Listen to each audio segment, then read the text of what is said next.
आज राहुल जी गांधी की आदिवासी कष्टकरी महिला मेळावा भारत जोड़ा अंतर्गत आज जलगांव जामोद में हुआ और इसमें काफ़ी कुछ बातें राहुल जी ने कही कि आने वाले कल में सत्ता हासिल होने के बाद वो नए कानून भी बनाएंगे आदिवासी के लिए। उसी तरह महिलाओं के सम्मान में भी उन्होंने काफ़ी कुछ बातें कही।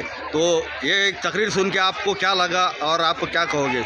आई थिंक बहुत इम्पोर्टेंट स्पीच हुई थी। उन्होंने सबसे इम्पोर्टेंट बात बोली कि ये आदिवासी है, ये वनवासी नहीं है। उसका अंतर उन्होंने समझा कि आदिवासी है मूल निवासी। उन्होंने मूल निवासी बात इंडिजिनस है। हाँ, इंडिजिनस है, इंडिजिनस, वो मूल निवासी है और ये देश के मालिक है, असली देश के मालिक। ये पहले इस धरती का है। ये बहुत अहम बात है, बहुत इम्पोर्टेंट बात बोली, क्योंकि समरसता, वनवासी, ये जो पूरी धारा है आरएसएस और मनुवाद की, उसको आज राहुल गांधी ने सही तरीके से उसके उत्तर दिए।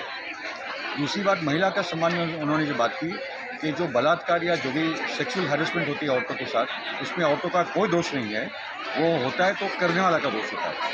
आप कैसे कपड़े पहनते हो, कहाँ क्या टाइम से घर से बाहर हो, वगैरह वगैरह, जो महिलाओं पे दोष डाला जाता है। तो उन्होंने एक क्लियरली एक स्पष्ट भूमिका ली, क्योंकि केवल बीजेपी की तरफ से नहीं, दूसरे नेताओं ने इस किस्म की नीचे स्तर की बात की है महिलाओं के। बिल्कुल, जैसे कि आसिफा एक मासूम सी बच्ची थी, उसका तो कपड़े से कोई संबंध नहीं था, लेकिन ये हौसी जो थे, इन्होंने जिस तरह से रेप किया था और उनको बचाने के लिए तिरंगा रैली तक निकाली गई थी।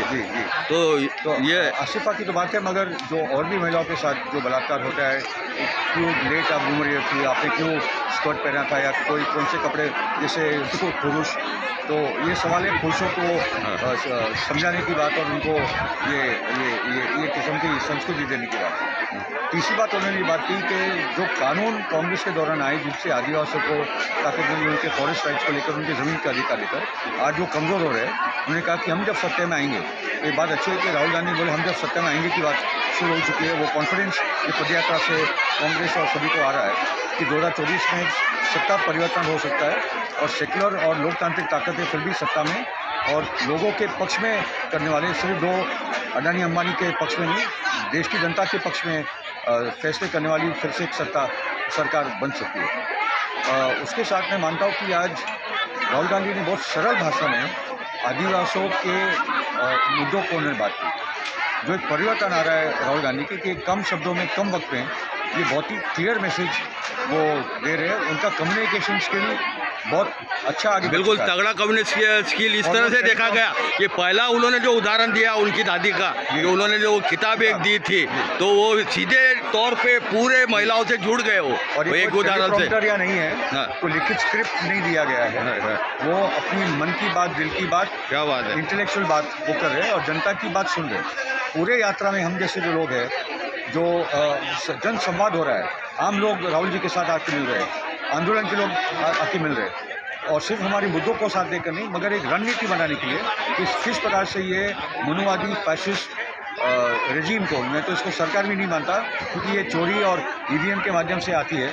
कहीं को गोधरा कांड होता है तो कोई पुलवामा कांड होता है, जब भी इलेक्शन होता है तो कोई ना कोई बड़ा आतंकवादी कांड हो जाएगा, जिससे मोदी को। बिल्कुल, रात भाई वही कहते हैं कि सरहद पर तनाव है क्या, पता करो आने वाला चुनाव है। सही बात है।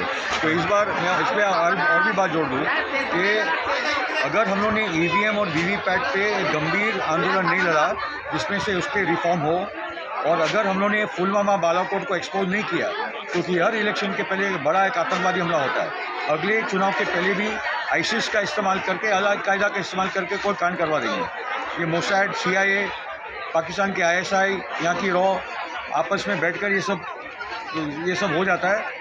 ये मुझे ठीक से पता है, अंतर्राष्ट्रीय आतंकवाद में मैंने बहुत अभ्यास किया। बिल्कुल, आप इंटरनेशनल अफेयर में भी रहे हैं, तो आप गाजा पट्टी तक भी गए हुए हैं, और इजराइल तुर्की वार का जो भी आपका आकलन है वो भी थोड़ा सा एक संक्षेप में। उनसे किसके बारे में? तुर्की और ये जो नहीं, मेन मुद्दा है फिलिस्तीन का। हाँ, फिलिस्तीन को लेकर, क्योंकि ये सिर्फ साम्राज्यवाद का सवाल नहीं है, साम्राज्यवाद और जायनिज्म का सवाल है। और जायनिज्म है यहूदी कट्टरवाद या सुप्रीमेसिज्म, जायोनिज्म, ZIONISM, जैनिज्म नहीं, जायोनिज्म, जहाँ यहूदी मानता है कि वो सर्वश्रेष्ठ है, जैसे यहाँ का एक ब्राह्मण तबका मानता है कि वो सर्वश्रेष्ठ है और बाकी के शूद्र अतिशूद्र को उनकी सेवा के लिए रखा है। ठीक है, तो उसी संदर्भ में ये पैलेस्टाइन का जो सवाल है उस पर कभी और बात होगी गंभीर। बिल्कुल बिल्कुल बिल्कुल। लेकिन आज जो अराजकता का काल है और संवादहीन और असंवेदनशील ऐसे काल में वो राहुल जी ने जो एक यात्रा निकाली है, क्योंकि चारों तरफ जो है वो फिरका परस्ती का माहौल है, डर आतंक खौफ जो है वो हर जगह पर मतलब दिख रहा है और बेखौफ होकर बेडर होकर निडर होकर राहुल जी निकले हैं ये देश जोड़ने के लिए, भारत जोड़ने के लिए। ये गांधी जी का संदेशा है, निर्भय बनो। हाँ, उन्होंने भारत की आवाम को निर्भय बना दिया था, बिल्कुल। तब हम लोग कांग्रेस को हटा पाए थे। हाँ। हम लोग संगठित भी हुए, निर्भय भी बने, हाँ। फिर से हम संगठित हो रहे सड़कों पे और हम लोग निर्भय होकर ये फासिस्ट सरकार के खिलाफ लड़े। बिल्कुल, फैसिज्म से लड़ना ये सबसे अहम बात है। यही बात हमको फिरोज भाई मिठी बोर वाला इन्होंने कही, जो कि संविधान बचाओ, देश बचाओ, हाँ। नफरत छोड़ो, नफरत छोड़ो, संविधान बचाओ अभियान की तरफ से मैं बोल रहा हूँ। बिल्कुल, बहुत बहुत शुक्रिया। मुझे भेजो, मुझे भागना है।